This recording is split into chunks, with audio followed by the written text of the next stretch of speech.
Kabilang Catholic Bishops Conference of the Philippines, CBCP, sa mga nagluluksa sa pagpanaw ni Pope Francis.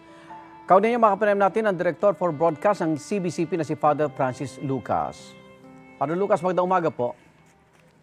Good morning, magandang umaga. Blessed morning to all. Salamat po at malaking kawalan po Simbahang Katolika ang pagpanaw po ni Pope Francis bilang isang heavily Catholic na bansa.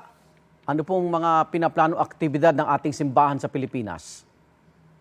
Ang sigurado ko lang ay pupunta yung mga kardinal natin sa Roma, sa Vatican. Kasi mag-uusap-usap sila dyan bago magsimula yung conclave at saka mag-participate sila sa funeral.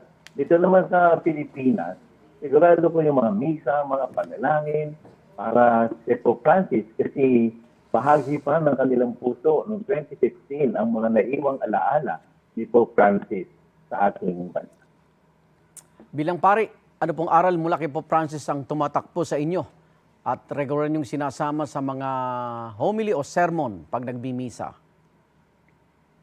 Unang matindi ay dapat daw, lalo't kami mga pare, should smell like the sheep.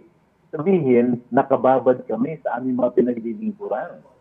Kasi kami daw ang servant of the servants. Yung talagang inalay mo yung sarili mo para daling muli ang iyong flock, ang iyong mga tupa sa Panginoong Diyos. Yan ang una. Yung pangalawa, yung kanyang tapang. Lalo na nung nakita ko yung pagpunta niya sa Tacloban, marami nagsasabi, huwag ka na pong pumunta. Delikado. Baka hindi ka na makabalik. Oo. Aba, hindi. Kasi ang ulo niya, sige, pumunta, nakakapote pa. Nakakapoting dilaw. May nakakita mong papang nakakapote. So, at nung nagmisa siya, maganda ang mga sinabi niya at bumalik siya. At yung pangatlo, yung kanyang pagiging simple, yung he walks the talk. Nung ang pinakamatinding nakita ko, nung naging papa siya, hindi siya nagsuot nung special shoes ng papa na iba ang kulay. Ang kanya sinuot ay dati niyang sapatos na itim na leather. Si Cardinal Pablo Virgil David po ba paita rin po para makasama sa conclave? Kasama siya kasi hindi naman siya below 80, hindi naman siya above 80 years old. Okay. 18 above. Ang pwede bumoto, 79 Okay. and below. So kaya sigurado siyang kasama doon sa pagboto. Oho. At ano ba chance ng ating mismong kababayan, si Cardinal Luis Antonio Tagle po, Father? Laging tinatanong yan, lahat sila may magandang chance. Pero Opo. ganito ang mangyayari dyan eh. Ngayong sede vacante, ibig sabihin, intake menu, ay bago pagkalibing yan, o pagkakaroon ng meeting, pagdating naman kardinal, mag-meeting sila.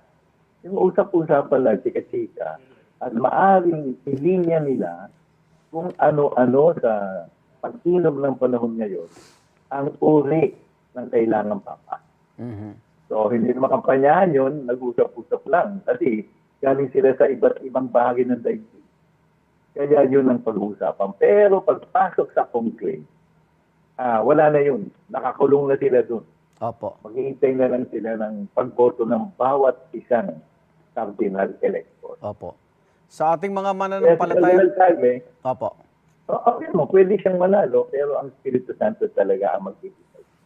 Opo. Father Lucas, sa mga mananampalataya po, ano pong maaring manatiling isabuhay nila sa pagyao po ni Pope Francis?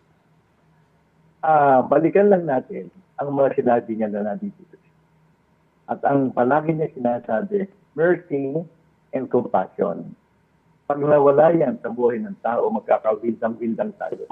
Pangalawa, madalas din niya sabihin, lalo ngayong na-hospital siya, ang sabi niya, kulang at kulang sa pagmamahal tayo ngayon.